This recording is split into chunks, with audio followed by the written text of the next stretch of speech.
ప్రత్యేక ధన్యవాదాలు.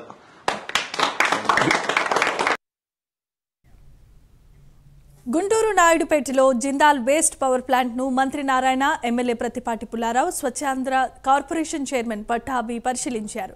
ప్లాంట్ పనితీరు తదితర అంశాలను అడిగి తెలుసుకున్నారు. త్వరలోనే కాకినాడ, నెల్లూరులో వేస్ట్ పవర్ ప్లాంట్లను ఏర్పాటు చేయబోతున్నట్లు మంత్రి నారాయణ తెలిపారు.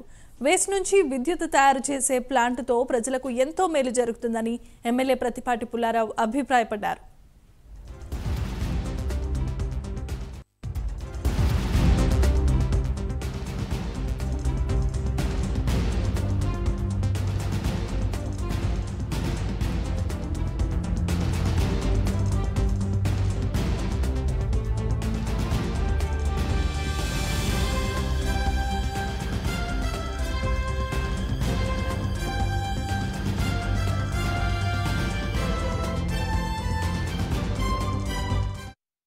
ఈ రాష్ట్రంలో ఇప్పుడు ప్రొడ్యూస్ అవుతుండే సాలిడ్ వేస్ట్లో 2 ప్లాంట్లు గతంలో తెలుగుదేశం ప్రభుత్వం పెట్టడం వల్ల 31% ఈ ప్లాంట్కి వచ్చి బర్న్ అయిపోతుంది.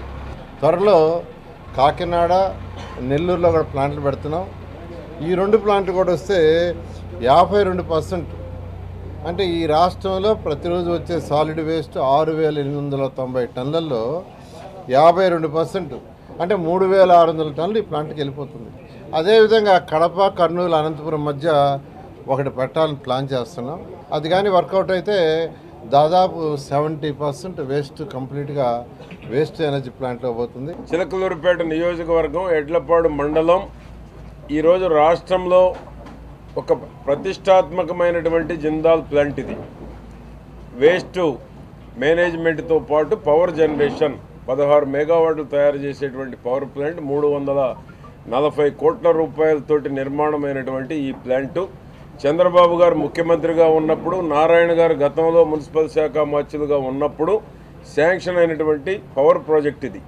ఈ ప్లాంట్ యొక్క స్థాపన వెనక చంద్రబాబు నాయుడు గారి సారథ్యంలో నారాయణ గారి కృషి ఎంతో ఉంది. గతంలో 2014-19 మధ్య రాష్ట్రంలో సాలిడ్ వేస్ట్ మేనేజ్మెంట్కి ఏది బెస్ట్ సొల్యూషన్ అనేది స్వయంగా నారాయణ గారు దేశంలోనే కాకుండా విదేశాల్లో ఉన్నటువంటి అనేక టెక్నాలజీస్ని ఆయన స్టడీ చేసి చంద్రబాబు నాయుడు గారిని స్వయంగా ఆ ప్లాంట్ల సందర్శనకి తీసుకువెళ్ళి ఇవాళ రాష్ట్రంలో గుంటూరు వద్ద, విశాఖపట్నం వద్ద 2 వేస్ట్ ఎనర్జీ ప్లాంట్లు మోస్ట్ ఎఫిషియెంట్గా పనిచేస్తూ ఉన్నాయంటే దాని వెనుక పెద్దలు నారాయణ.